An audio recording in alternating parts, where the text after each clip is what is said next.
Bienvenue à toutes et à tous sur Français tout doux. Aujourd'hui, on va parler d'un truc qui nous concerne un peu tous, je crois. Comment faire pour que le nouveau vocabulaire français reste enfin dans nos têtes ? Ah oui, c'est la grande question. Fini cette sensation un peu pénible d'apprendre un mot et puis hop, le lendemain, plus rien. La fameuse mémoire de poisson rouge. C'est exactement ça. C'est décourageant, hein ? On a l'impression de pédaler dans le vide parfois. Tout à fait. Et souvent on pense qu'il suffit de faire des listes, de les relire encore et encore.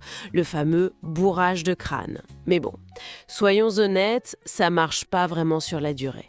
C'est même plutôt rébarbatif. Voilà. Alors aujourd'hui, on partage avec vous des astuces, des techniques qui, elles, fonctionnent vraiment pour que ces mots s'installent pour de bon. Prêt ? Bon. La première grosse erreur qu'on fait souvent, c'est d'apprendre des mots comme ça, tout seul. Oui, isolé. Prenez approfondir, par exemple. Le mot seul. Bon, ça flotte un peu, non ? C'est abstrait.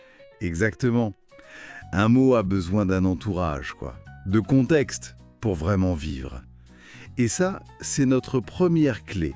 Toujours associer un nouveau mot à une petite phrase. Une mini-situation.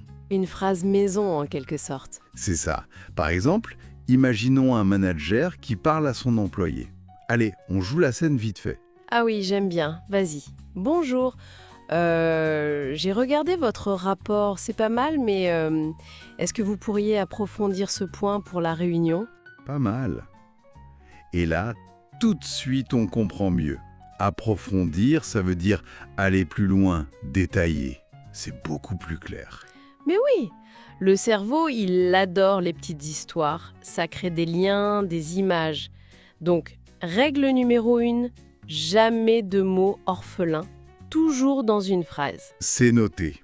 Ça change la donne. On relie le mot à quelque chose de concret. Précisément.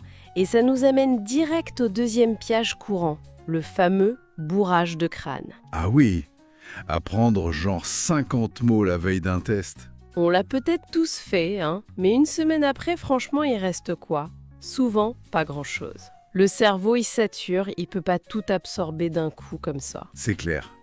Alors c'est quoi la solution miracle ? Parce qu'il y en a une, j'espère. Oui, heureusement. C'est la répétition espacée. C'est tout simple, mais super efficace. Au lieu d'essayer d'avaler une liste énorme, on prend juste quelques mots. Disons 5 à 10, pas plus. D'accord, petit groupe. Voilà. On les apprend aujourd'hui, demain on y jette un œil rapide, puis on attend 3 jours, on revoit, puis une semaine, puis un mois. C'est un peu comme arroser une plante, tu vois ? J'aime beaucoup l'image. Faut pas la noyer, mais lui donner à boire régulièrement. Exactement. Et il y a des outils super pour ça, comme Anki ou Quiznet. Ils gèrent le calendrier des révisions pour nous. Ça devient presque un jeu. Donc des petites révisions, mais régulières et bien planifiées dans le temps. C'est ça l'idée. C'est ça. On laisse le temps au cerveau de construire des connexions solides vers ce mot. Mais attention, même avec ça, il manque encore un truc essentiel. Ah, quoi donc si le mot reste juste dans l'appli ou le carnet ? Voilà, il risque de rester lettre morte. Il faut l'étape suivante, et c'est peut-être la plus importante, l'utilisation active.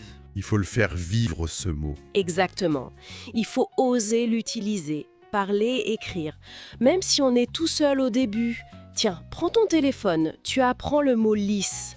Regarde ton écran et dis à voix haute. Ok, j'essaye.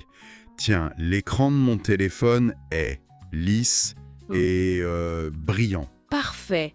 Ça peut paraître un peu bizarre au début, mais ça ancre le mot dans ton quotidien, dans ta réalité. Je vois. Et pour que ça marche encore mieux, on peut... S'amuser avec. Mais oui, C'est crucial. L'apprentissage, ça doit pas être une punition. Il faut y mettre du plaisir, du jeu.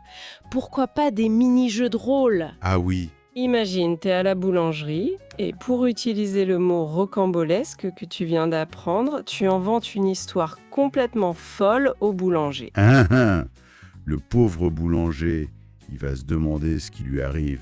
Mais l'idée, c'est ça, créer un lien fort, émotionnel, même par l'humour, l'absurde. Chanter les mots, inventer des comptines, tout ce qui rend ça fun. C'est vrai que l'émotion, ça aide à mémoriser. C'est comme une super colle pour le cerveau. Exactement. Et ça nous amène à un dernier point super important. Il ne faut pas avoir peur de faire des erreurs. Vraiment pas. Ah, ça, c'est essentiel. Cette peur de se tromper, de mal dire, ça nous bloque tellement souvent. Alors qu'en fait, chaque erreur, c'est une chance incroyable d'apprendre. Ça montre qu'on essaye, qu'on sort de sa zone de confort. C'est comme ça qu'on progresse le plus vite. Donc, il faut oser se lancer, même si c'est pas parfait. Carrément.